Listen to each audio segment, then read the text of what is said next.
Hi అండి, నా పేరు అనూష. ఈరోజు నేను మా అమ్మ చేసిన తెలగపిండి మునగాకు కర్రీ ఎలా తయారు చేయాలో చూసేద్దాం రండి. ఈ రెసిపీ అంతా మా అమ్మగారే చేశారండి. మా అమ్మగారు చేస్తుంటే నేను వీడియో అన్నది తీశాను, మీరు కూడా చూసి ట్రై చేయండి. ముందుగా ఒక గిన్నెలో 4 గ్లాసుల వాటర్ అయితే పోసుకోవాలండి. అంటే మనం తెలగపిండిని 2 గ్లాసులు తీసుకుంటున్నామండి. దానికి తగ్గట్టుగా డబల్ గ్లాసుల నీళ్ళు అయితే ఒక గిన్నెలో వేయాలండి. స్టవ్ వెలిగించి 2 వంతుల నీళ్ళు అయితే పోయాలి, అంటే 4 గ్లాసుల నీళ్ళు. తర్వాత ఇందులో మనం ఒక 4 పచ్చిమిర్చి శుభ్రంగా కడిగి వేసుకోవాలండి.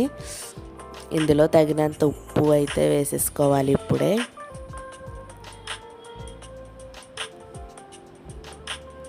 ఇవి కొద్దిగా మరగాలండి. ఈలోపు మనం మునగాకుని ఒక 2 కప్పుల వరకు ఇలా ఆకుల కింద సపరేట్ చేసుకుని శుభ్రంగా కడిగి ఆరబెట్టుకుని పక్కన అలా పెట్టుకోవాలండి.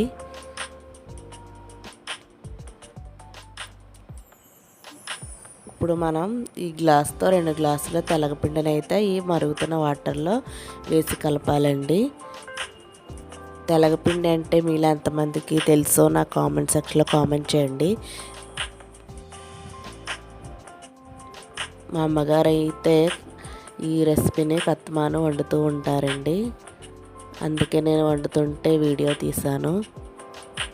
ఇప్పుడు ఈ మరుగుతున్న వాటర్లో ఈ తెలగపిండిని అయితే మనం వేసి కలుపుకోవాలండి.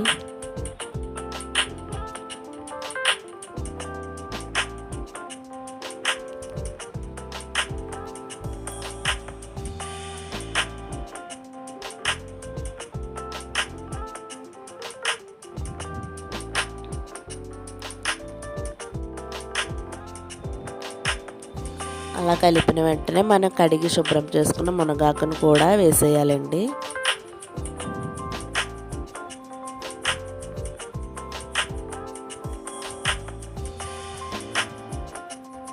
వేసి కిందకి పైకి కదుపుతూ బాగా కలపాలండి.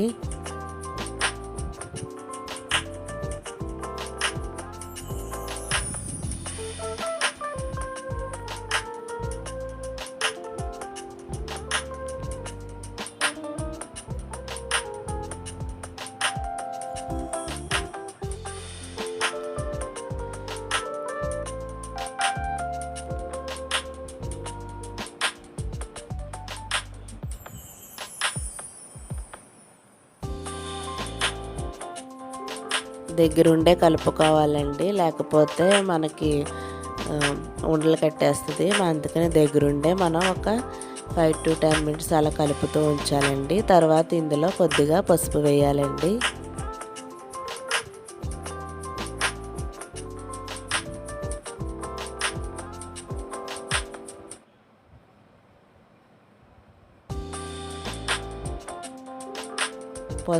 పసుపు వేసి బాగా స్ప్రెడ్ అయ్యే వరకు మొత్తం అంతా కలుపుకోవాలండి.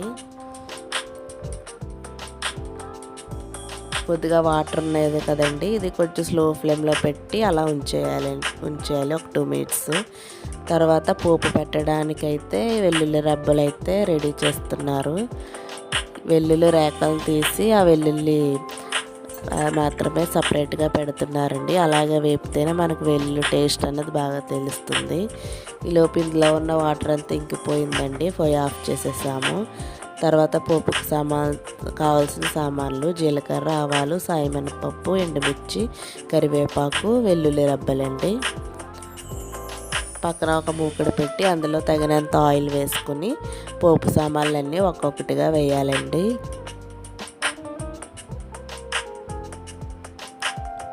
ముందుగా వెల్లుల్లి రెబ్బల్ని వేస్తున్నారు.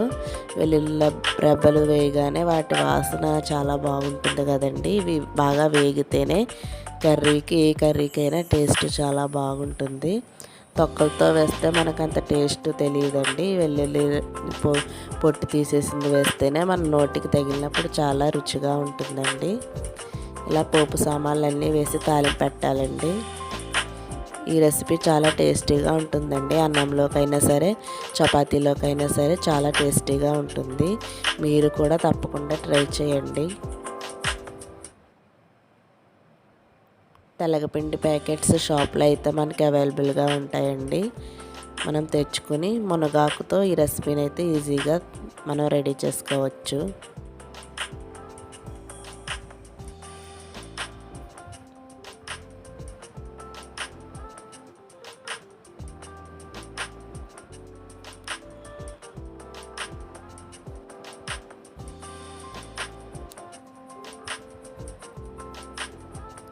తర్వాత ఉడికిపోయిన తెలగపిండి మునగాకు మిశ్రమాన్ని తాలింపులో వేసేస్తున్నారండి.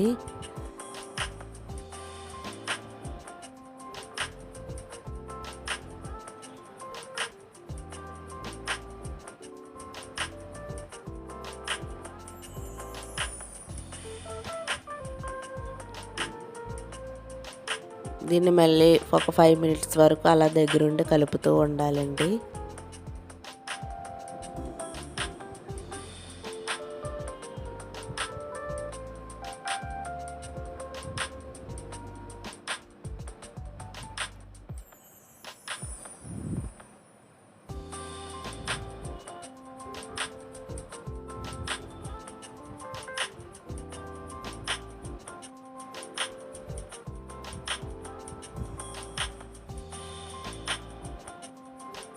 బాగా అంతా పోపు సమానం అంతా పట్టిలా బాగా కలుపుతూ ఉండాలండి. నేను మొత్తం కలిపి టైం కూడా అలాగే పెట్టేశాను. ఎంత టైం అయితే కలుపుతున్నారో అంతా అలాగే పెట్టేశానండి. మీకు బోర్ కొడుతుందనే మ్యూజిక్ యాడ్ చేశాను.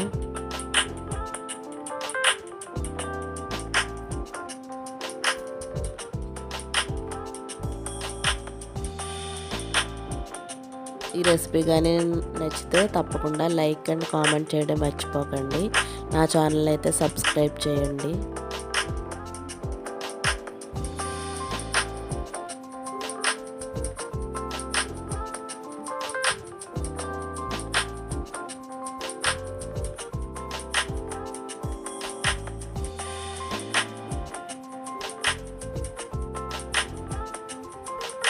అంతేనండి, రెసిపీ అయితే ఫినిష్ అయిపోయింది.